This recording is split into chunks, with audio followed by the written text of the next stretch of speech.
just joining us now, we're actually staying on Guam. We're not going over to the CNMI just yet, but we do have Representative Tina Sablan, who announced her gubernatorial run under the Democratic Party for next year's election. Tina, good morning. How are you? Good morning, Tomas, and good morning, QAM and Marianas. I'm doing well. Thank you for having me here. This is the first interview you're giving after announcing your gubernatorial run, right? How has it been since then? I can't imagine it's not been busy for you. It has been pretty crazily busy, as you can imagine. But I've been here on Guam taking care of my father. He's here for a medical procedure, and he's doing well. We should be returning home soon, but it has been, a little surreal, to say the least, to be making the announcement in the CNMI while also being here on Guam. But I've still been working and have been keeping in touch with folks from the Democratic Party, my colleagues, and of course constituents and supporters who have been reaching out to offer help. And want to share a bit of your background. I know you as a longtime KSPN2 TV journalist. You were a staffer for Congressman Kilili in the U.S. Congress.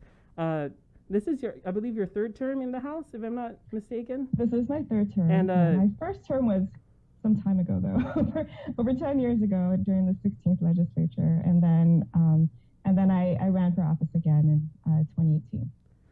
And so I wanted to ask you before delving in a bit more. You are, correct me if I'm wrong, you're the first female nominee for governor, and if you win, you'll be the first female governor in the NMI's history. That's right. What's your reaction to that? I think that, well, first of all, I think it's the year 2021, and women in positions of leadership shouldn't be unusual. It should be perfectly normal, right? But I think,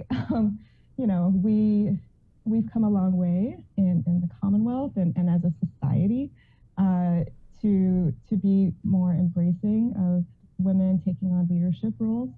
I think even just in the legislature, we have now in the House more women serving in office than ever before, right? And so I think that as a community, people are ready to see women taking on, the position of governor, lieutenant governor, and all the way on down the ballot. I think the moment is now. And I would hope, too, that, young women and girls and Marianas would find inspiration in that and see themselves reflected in their government. Women and girls make up half of our population, slightly more than half of our population, and representation is so important in government. The government that represents us should also look like our community. And so we got, of course, the full statement that was released just the day before you made your public announcement. Why did you decide to run? I mean, we know that at some point, and not to rehash history too much here, you've already made the announcement that you're running. But at some point, we did hear, Kilili was going to run. You were a strong, popular person for his lieutenant governor if he were to run as governor. What made you decide to throw your hat in the ring for the top seat in the NMI? Sure. Well, I'm running for governor really because I believe in the tremendous potential of the Marianas to be among the best places on earth to live and visit. And I always have. Which is not to say that there aren't already so many wonderful things to love about living in the Marianas. But, we could do better. And I think when it became clear that Congressman Kilili was going to pursue re-election as our delegate, which I fully and 100% supported, he's been doing tremendous work in Congress on behalf of the people of the Marianas and all the territories. And when it became clear, who was in the running already, I thought it was important that we offer a democratic option and offer people a real choice. What I think many people find most frustrating about life in the Marianas now stems primarily from really poor governance. And I'm talking about public corruption. I'm talking about waste and abuse of public funds and public resources, political retaliation, favoritism in contracts and hiring, and there's a cost to all of that. And when this kind of misconduct is happening at the very highest levels of our government, it ripples out and affects everything. It affects services, it affects the people who work in government, their morale, performance. It affects the people that government is supposed to serve, public trust. It really affects everything. And, while it's true, in a democracy that people get the government they deserve, it's ultimately the people who decide who will elect and represent them, the people who decide who they want to elect and they want to represent them. It's the people who decide who they want to boot out of office, but it's also important that they actually have real choices on the ballot, right? And so I thought that it was so critical that in the context of this 2022 election, that it not just be a choice on the ballot between the incumbent Republican governor and his disgruntled Republican lieutenant governor. That's not much of a choice at all. And I think the mood right now in the Commonwealth for change is strong. And I think people are yearning for a kind of fresh start and a reset in, if you will, in our government. And I think I can offer that. And I think that the Democratic team that I'm running with can offer that. I want to make sure that people have a real choice. And in 2022, it will be a choice to end this era of corruption and waste and complacency. I want to offer people leadership that they know they can trust and that respects the law and cares about their well-being and is focused on improving the lives of working families and vulnerable citizens. That's why I'm running. Representative, I wanted to ask, because you mentioned the Democratic team that you're running with, but I don't think we've heard an announcement from you about your running mate. But there's definitely a lot of names being thrown around, right? So what can you tell us about that? I can tell you that the search process is ongoing.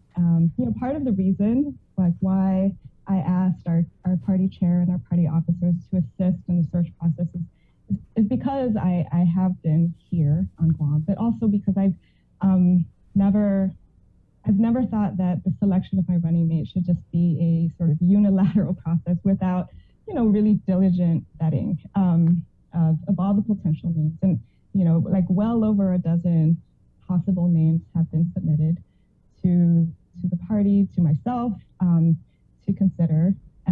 All really excellent people, all really excellent potential running mates. And I asked for help in just vetting and doing these interviews to find somebody that I can work well with, who has the respect and trust of our people, and would be a really good partner for 2022 and beyond. So that announcement is forthcoming. Oh, I thought she was going to give us a name. Interviews are still happening, actually right now as we speak. I think there are more interviews today. And when I get back to Guam, I plan to meet with the top recommended choices and then go from there. We'll make our announcement shortly thereafter. Can you let us know who those top choices are at this point and what attributes you specifically are looking for in your running mate? Sure. So I can't say at this point all the different names that have been considered. I am waiting for the recommendations of the search committee. But I will say that I'm looking for someone who shares similar values and shares a similar vision. I worked really hard with my Democratic colleagues to help write our platform that lays out the vision and the values of the party and our agenda for policy going forward, right? And I would want somebody who shares in that and is willing to work hard to advance that. And I would also say, I would be looking for somebody who can broaden and diversify our voting base, right? And somebody with strengths that would be different from mine and complementary to mine. I wouldn't want just some yes person either, right? I'm looking for a partner that that will share in the work of governance. And Tina, are you going to have as much as a say? We know that for the gubernatorial selection, it was a 5-member committee that pretty much had exclusive deciding power. How much of a say do you really have in the lieutenant governor's pick? Ultimately, it will be my discretion. I do, respect the points of view that will be shared ultimately by the members of the search committee. And there, I'll take their recommendations very seriously. But like any person, I mean, I'm human. I have my blind spots, right? There might be things that I miss. I don't necessarily know the full depth and background of everybody who's being considered as possible running mates, and so I've asked for help for that reason. Right? And Tina, I just wanted to give you a chance to address some criticism that you might have heard. It's well documented online, and I'm sure will only be coming as might be true to a campaign season in any jurisdiction. What do you have to say to those who criticize you, maybe saying that you're only focused on getting rid of Governor Ralph Torres, or that maybe you have not passed as many significant legislation in the House during your terms? These are criticisms that I've heard, but and seen online. Do you have any response to them moving forward, launching your campaign? What's your response to those who say what I just said? Well, I haven't actually heard anybody say what you just said. I mean, absolutely, like our motivations for running for public office have to be much greater than just taking down whoever is in charge, right? Like that has never been the focus for me. It's not just about taking out Ralph Torres or whoever happens to be the governor at the time, right? I think it's really important for the people seeking public office, and especially the position of governor, to be able to present a much more positive and hopeful vision for our whole Commonwealth, and a hopeful vision for the future, and not just about what's good for us for now, what's good for the short term. I think that's really been one of the defining features of our really bad governance in our history, right? I think people can count on me to be honest with them and ethical in the decisions that I make, and to do my due diligence.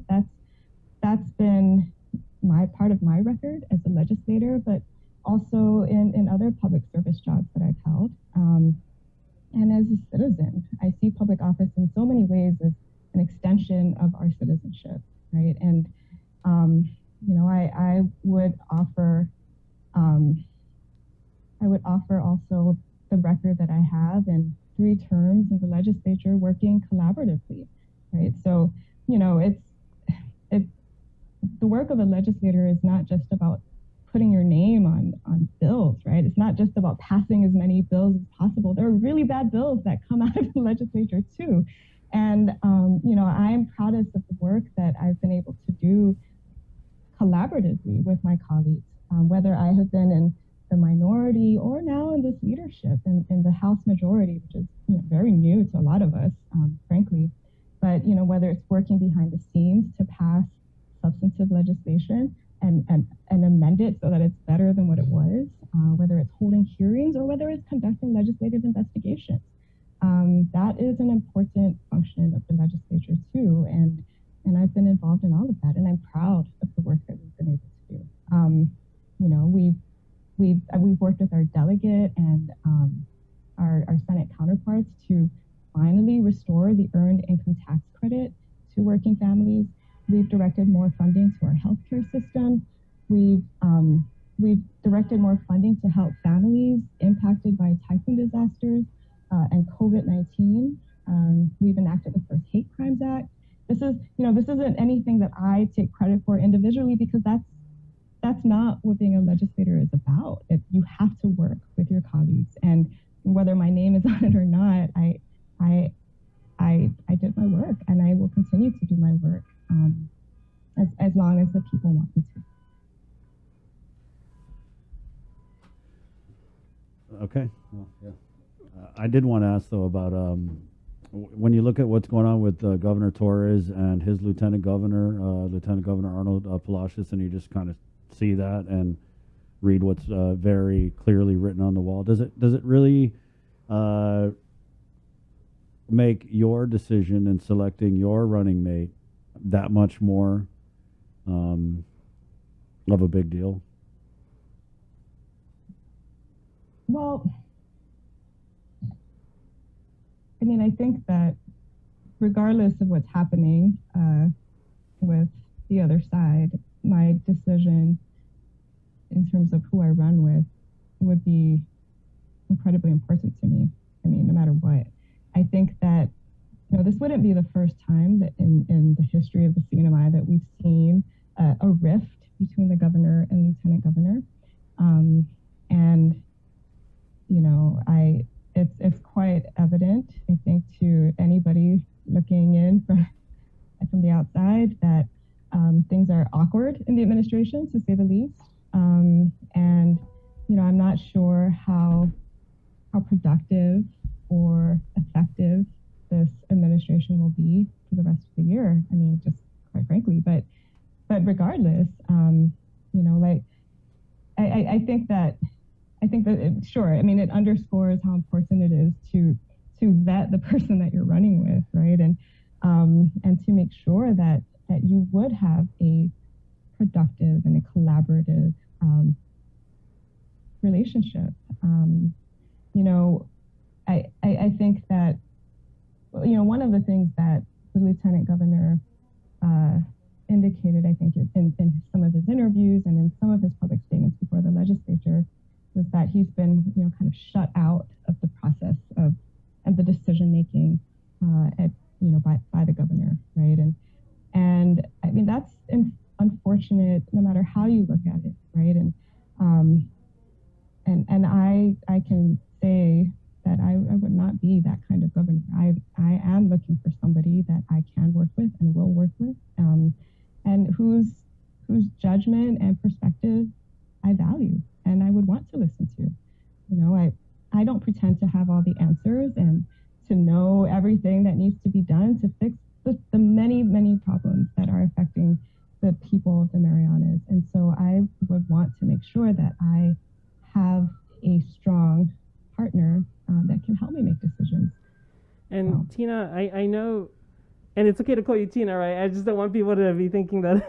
No, call her She Tintin. told me just call me Tina, so Okay, I'm doing that. Representative Sablan, wanted to ask you. This is also part of the revival of the Democratic Party. What do